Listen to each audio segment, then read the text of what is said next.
Continuing to highlight the plight of our local restaurants and what it'll take to make sure Madison's food scene stays vibrant well after the pandemic ends. Our Leah Linscheid took a look at the help on the table right now and what more they need to survive.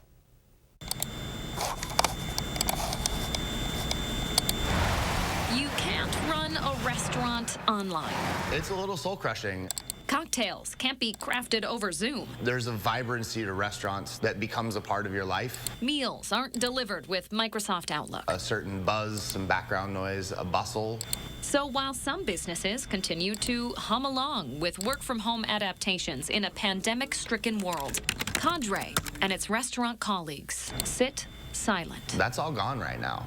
It's just grind. Chef and owner Evan Donnells has kept his lights off for almost a full year now, only offering takeout to customers of Cadre, born just 4 months before the pandemic hit. There is literally no way that anyone can be profiting or prospering during this. He does the math for us, what it's like to be a restaurant with no real way to bring in revenue. Most people's rent hasn't gone down. I still pay $2,000 a month in MG&E bills. We have an insurance policy that costs $1,000 a month. Take that times 12 months, and any establishment would be 6 figures in debt. When you take a business that has a margin of significantly less than 10%, and you reduce their business in any appreciable fashion, it's already broken. So what's being done about it? We asked Dane County Executive Joe Parisi. People's careers are at stake, their businesses. So it's certainly not easy. He says Dane was the first county in the country to create a small business grant with its own money, $800,000 in partnership with Dane Buy Local.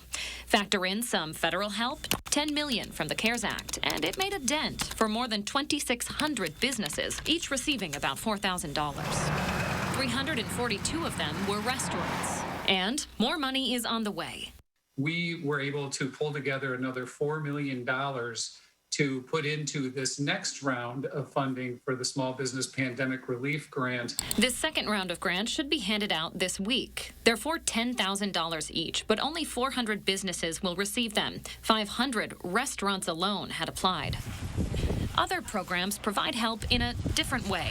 Dane Buy Local launched Soups On, a partnership with 26 restaurants to sell soup out of a local kitchen, raising $80,000 that goes directly back to those businesses.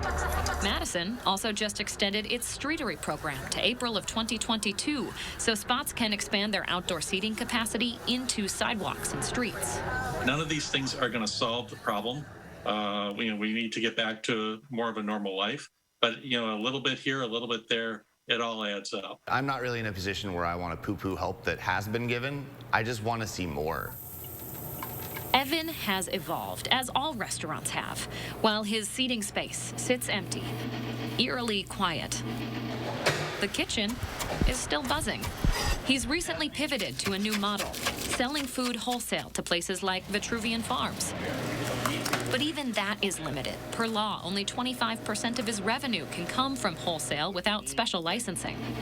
He's also eyeing his stock of liquor, $15,000 in bottles, representing upwards of $100,000 in sales. If only he could sell cocktails to go, a proposal currently at the state capitol. I'm not clamoring to open restaurants. What I do want is that the same governing body that's limiting us to try to help give us some tools so that we can point our labor somewhere else.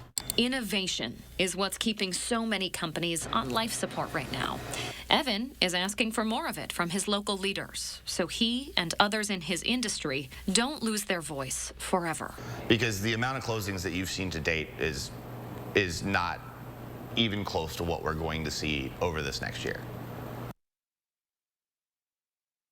Again, Leah Linscheid reporting with the latest Dane County order set to open restaurants to 50% capacity this week. Evan is planning to reopen Cadre for the first time in a year next month. And he's not alone when it comes to concern for the future. A survey by the Wisconsin Restaurant Association shows 1/3 of respondents expect it will be more than a year before they return to normal.